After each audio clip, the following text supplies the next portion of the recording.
Hello guys, কেমন আছো সবাই? আশা করি সবাই অনেক ভালো আছো। তো গাইস, ফাইনালি আমাদের রথযাত্রার পুজো শুরু হয়ে গেছে। তো গাইস, সবাইকে বলে রাখতেছি, এইবারে রথযাত্রার পুজো কিন্তু একটু অন্যরকমভাবে করা হবে, প্রচুর মানুষ হবে।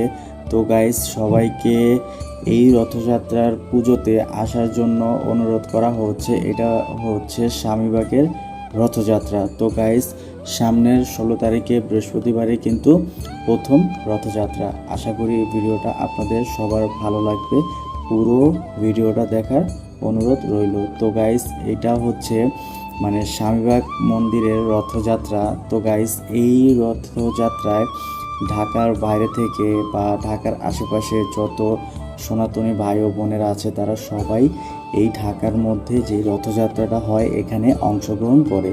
তো গাইস, আশা করি এবারের রথযাত্রাটাও প্রতি বছরের মতো আমরা ভালোভাবে উদযাপন করতে পারবো।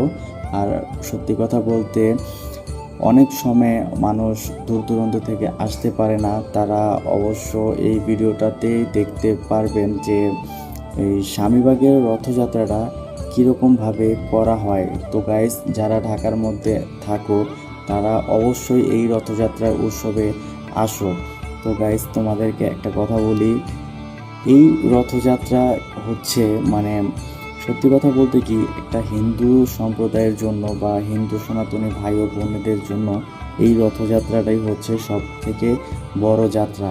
তো গাইস, এই রথযাত্রা যদি কেউ কখনো মিস করো, তার জীবনে সব থেকে বড় কিছুই মিস করা হয়ে যাবে। তো গাইস, তোমাদেরকে একটা কথা বলি, কেউ এই রথযাত্রার দিন ঘরে থাকবে না। যত সনাতনী ভাই বোনেরা আছে, আশা করি সবাই এই রথযাত্রায় অংশগ্রহণ করবে, সবাই একসাথে রথের দড়ি ধরে টানার অনুরোধ রইল। তো গাইস, তোমাদেরকে একটা কথা বলি, সত্যি কথা বলতে কি, ঘরে বসে না থেকে এই রথযাত্রা বা কৃষ্ণ ভক্ত বা মনে করেন যে, কারণ আমি সবাইকে সবসময় একটা কথা বলি যে আমাদের হিন্দু ধর্মের সনাতনী ভাই ও বোনেরা যারা আছেন তারা ধর্মের প্রতি একটু আগ্রহশীল হবেন। ধর্মের প্রতি যদি আপনারা আগ্রহশীল না হন, ধর্ম সম্বন্ধে তো জানতে পারবেন না। তো সবাইকে একটা কথা বলি যে আমাদের বাংলাদেশে অনেক বড় বড় মন্দির আছে, বা আপনাদের বাড়ির আপনাদের সমাজে যে মন্দির আছে সেগুলোতে আসবেন, ধর্ম সম্বন্ধে জানবেন। ধর্ম সম্বন্ধে যদি কীর্তন না শুনেন, যদি ভক্ত না শুনেন, তাহলে তো আপনি কোনো কিছু শুনতে পারবেন না। তো গাইস, সবাইকে একটা কথা বলি, আমাদের হিন্দু সম্প্রদায়ের সবাইকে যদি যখনই সময় পান তখনই আসবেন, কীর্তন শুনবেন, ইসকন মন্দিরে আসবেন। মানে আমাদের ধর্ম যে বক্তা আছে তাদের কথাগুলো শুনবেন, কারণ এগুলো যদি আপনারা না শুনেন, না বোঝেন, আপনারা আপনাদের বাচ্চা কাচ্চাদেরও বোঝাতে পারবেন না, ধর্মের প্রতি আগ্রহশীল করতে পারবেন না। একটা কথা মাথায় রাখবেন, আপনি জানতে পারলে আপনি আপনাদের বাচ্চাদের শেখাতে পারবেন।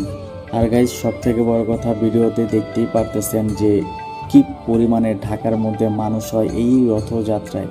তো গাইজ, ফাইনালি তোমাদেরকে বলতেছি, এইবারের রথযাত্রাটা যাতে প্রতি বছরের থেকে অনেক ভালো মতো উদযাপন করতে পারি।